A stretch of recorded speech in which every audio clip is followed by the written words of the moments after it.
Once again, high school hoops take center stage with the girls basketball playoffs underway this week. Hello and welcome to Sports Talk. I'm Tyler Sloan. McKinney North went undefeated in District 13 4A play and are serious contenders to make it to Austin. Their head coach Michael Oldham joins me later to preview what we hope will be a lengthy playoff run for the Lady Bulldogs. In 10-5A, the final playoff berth was up for grabs last Friday between McKinney High and Boyd. Only one could get in. We'll let you know which team won and how it all went down in just a few moments. And we can't forget the Dennis Baker State Farm Scholar Athlete of the Week. It's time to rise and fire next on Sports Talk.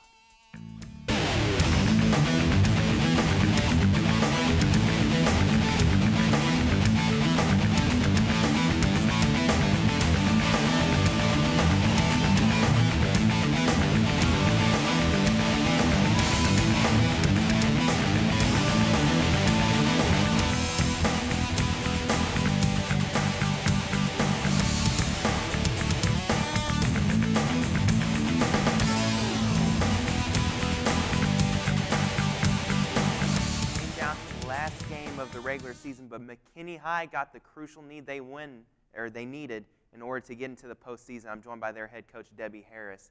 And Coach, a very exciting finale for you against McKinney Boyd and the crosstown rivalry.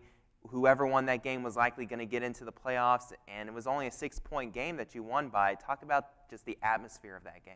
The atmosphere was incredible.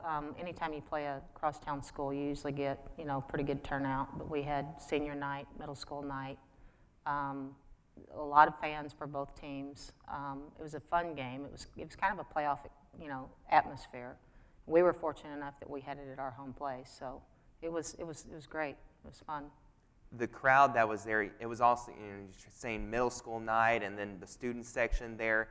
How much did it mean for the school to really get behind this team? It was impressive. Our kids don't draw, our girls don't draw a big crowd, and I think that's just part of girls basketball. I think that's pretty consistent, everywhere.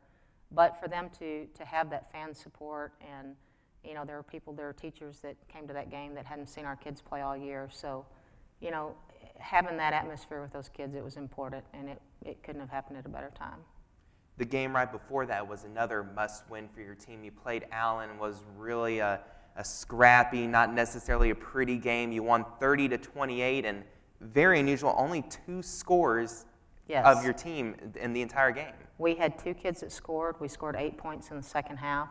Our defense was phenomenal that night, and it needed to be because, Allen is a very strong offensive team. They've got several kids that can shoot the basketball.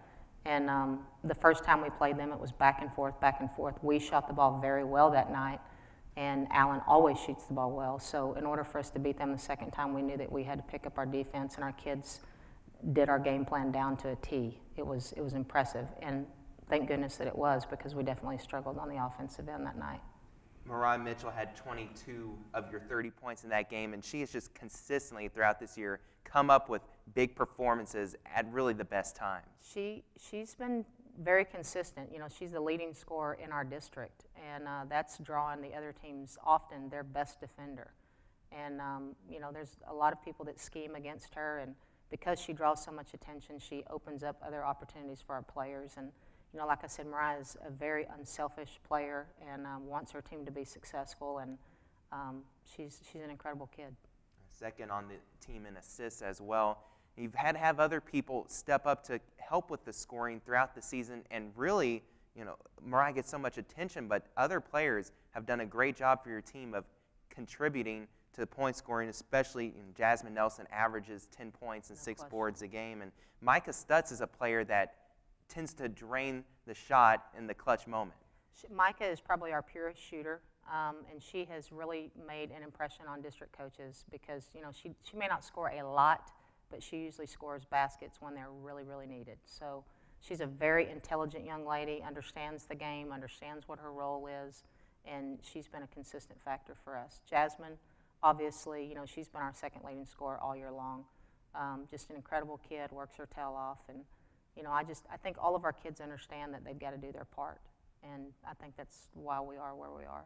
Another thing that impressed me about Jasmine is she's really picked up the scoring in the second half of district play. She kind of struggled a little bit in the first 5 games. She did struggle a little bit, and we've pulled her out of playing inside. Jasmine's not a big kid. We don't really have any big kids, so we've played her more at the guard position, which because she's so athletic, it gives her an ability to get to the basket off the dribble. And she's in the Boyd game. She had our first 11 points. She hit 3 threes and a 2.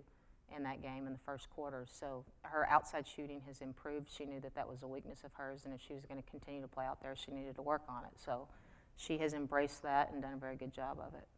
You have one underclassman that's really been a key contributor all year long. That's Chrissy Fontias, your sophomore guard, who leads the team in assists. Chrissy takes a lot of heat every game because she has the responsibility of getting the basketball down the floor.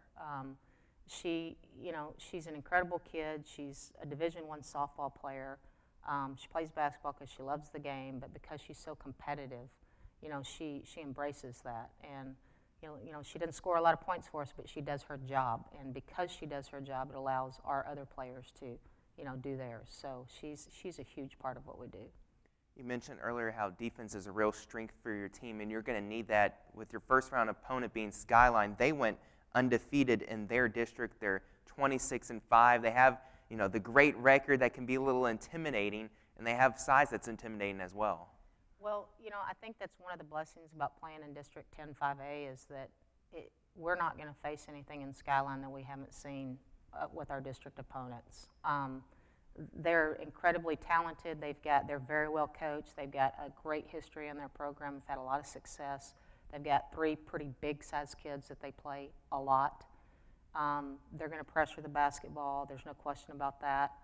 And, I'm hoping that I think our kids understand what they've accomplished being in this district because all 6 teams in this district are competitive. And I think that will help us in this situation going against Skyline. We're going to focus on McKinney High and what we do and understand what our role is, and we're going to give everything we've got. Yeah, that's the blessing of this district is even though it's tough and hard to make the playoffs, if you do, you know that you're ready for anything. In fact, Allen's one of the teams that finished outside the playoffs in your district. They beat Skyline earlier this year, and you saw that game. They did. And, I've said from day one that, our playoff spot would come down to probably the last game. And it did come down, not just between us and Boyd, but, if Allen had beat Plano Senior, then there could have been a 3-way tie for 4th. We knew that going in. And it's a very close race. I've got a lot of respect for all the coaches in our district. And, Allen is good enough offensively to beat anybody they play. I mean, they just are very, very talented at shooting the basketball. So, but it does help our kids to kind of put that together, from their perspective that Allen, beat Skyline and Boyd played a very competitive game against Skyline because they can make that connection because Allen and Boyd are in our district. So from a player's perspective, that certainly helps. And what is it going to be like for the players today? You play tonight at 7 o'clock in Louisville. Preparing for the game today, they have to go to class, and then right after that, how are you going to help them get ready for the game as you travel? Well, we kind of have a routine that we stick to, and when we finish, we'll have our pregame meal, and we'll show. Coach Hodnett does an incredible job with some video that she puts together when it comes playoff time for our kids, and some of the highlights for them in the year, and more of a celebration than it is anything else, and just trying to get their mindset ready for what they're going to do, and to also understand what an accomplishment is that they've made to be here. They've been to the underdog all year long. They've embraced that. They understand their weaknesses, and we just want to make it as exciting for them as we possibly can and compete, for 4 quarters. Because really, some teams have the pressure of trying to win a state title on their plate. You've been the underdog all year long. You don't necessarily have that pressure, and you can really, I guess, a little bit more enjoy this experience. Well, and and our kids look at it that way too. Skyline's the one with the pressure. They're the #1 team coming in. We took the 4th seed. Unfortunately, we have to play them first round, but we are going to compete. And I think again that playing in District 10-5A has allowed us the opportunity to feel confident that we can play with them. Well, Coach Harris, good luck tonight. Thank you. And thanks so much for coming on the show. I appreciate it. For McKinney High, they are happy making the playoffs, but they are not satisfied just yet, looking to upset Skyline tonight in the first round of the playoffs.